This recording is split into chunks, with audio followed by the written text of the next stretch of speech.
करीब 30 साल पहले की बात है।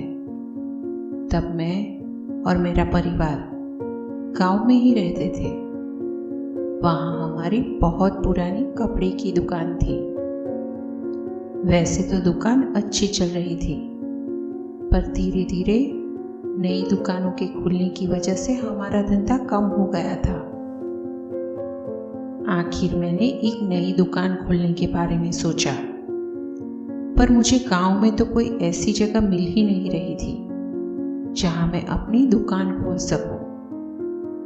हमारे गांव के बाहर एक दुकान थी जो काफी समय से बंद पड़ी हुई थी।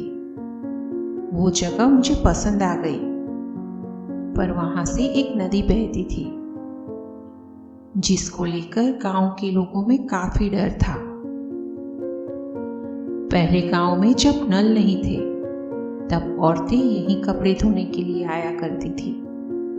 पर एक दिन उसी नदी में एक लाश मिली। वो आदमी कैसे मरा वो तो पता नहीं, पर तब से उस नदी के पास गांव के लोगों को कुछ डरावने अनुभव होने लगे और लोगों ने वहां आना जाना बंद कर दिया।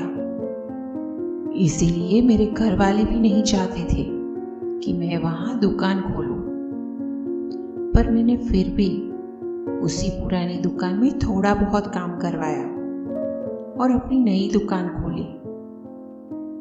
नदी के पास किसी के ना आने की वजह से वहां बहुत घास उगी हुई थी। मैंने 2 मजदूर बुलवाए और उसे साफ करवा दिया। वैसे भी दुकान में कोई नहीं आता था, तो मैं दोपहर को अक्सर वहां नदी के पास बैठा करता। नदी में बहुत सारी मछलियां थी। मैं उनके लिए अक्सर खाना ले जाया करता। मेरी ही तरह एक और आदमी भी शाम के बाद वहां नदी के पास आता था। मुझे लगा कि गांव का ही कोई होगा। अब अक्सर मैं दुकान में ही सो जाता। जब भी मैं यहाँ सो जाता, मेरा खाना घर से आ जाता था। एक दिन ऐसे ही मेरे लिए घर से खाना आ गया, पर उस दिन खाना खाने का बिल्कुल मन नहीं था। तभी मैंने उसी आदमी को नदी के पास बैठा हुआ देखा। मैं उसके पास गया और उससे कहा कि खाना खाओगे? उसने बस अपना सिर हिलाया और जैसे ही मैंने उसे खाना दिया, वो खाने पर टूट पड़ा। ऐसा लग रहा था कि उसे बहुत भूख लगी थी। मुझे बहुत खुशी हुई कि चलो, खाना किसी के पेट में तो गया। उसने कुछ पैसे अपनी जेब से निकाले और मेरी तरफ दिए। मैंने मना किया, फिर भी उसने वो पैसे मेरे हाथ में रख दिए। उसने कहा कि जब भी खाना बच जाए मुझे दे दिया करो। अब ये रोज का हो गया था। मैं अपने घर से ज्यादा ही खाना लाता था ताकि मैं उस आदमी को भी दे सकूं। वो आदमी भी खाने के बदले में कुछ रुपए मुझे हमेशा देता। ऐसे ही दिन बीतने लगे।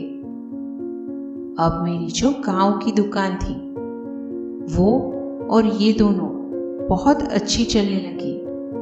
मैंने बहुत पैसे बनाए।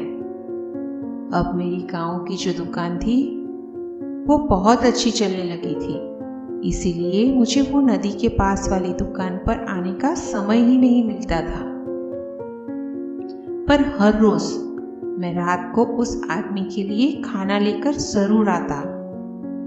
कभी कभी वहां से आने जाने वाले लोग मुझे अजीब तरीके से देखते, पर मैंने कभी किसी पर ध्यान नहीं दिया। पर अब लोग मुझे देखकर हंसने लगे कि ये नदी के पास अकेला ना जाने किससे बातें करता है। दिवाली का त्योहार नजदीक आ रहा था, इसीलिए दुकान में बहुत भीड़ रहती थी। इसकी वजह से 3-4 दिन तक तो मैं नई दुकान पर जा भी नहीं सका। दिवाली के दिन खाना लेकर मैं उसी नदी के पास पहुंच गया, जहां मैंने देखा कि वो आदमी वही नदी के पास मेरी राह देखते हुए बैठा था। मुझे देखते ही उसने गुस्से में कहा, क्यों भैया, इतने दिनों के बाद क्यों आए? तुम्हारी वजह से मैं कितने दिनों से भूखा हूं। मैंने तुम्हारी इतनी मदद की, तुम्हारा कारोबार चलने लगा और तुमने इसके बदले में मुझे भूखा रखा। तुम्हें इसकी सजा जरूर मिलेगी। मैं बस उस आदमी की ओर देखे जा रहा था। अचानक तभी मेरे सीने में दर्द होने लगा और मैं नदी में गिर गया। जाने कितनी देर बाद मुझे किसी ने बाहर निकाला। मैं वहीं नदी के पास बैठ गया और इधर उधर उस आदमी को ढूंढने लगा। मैंने देखा कि मेरी दुकान के बाहर बहुत भीड़ लगी हुई है।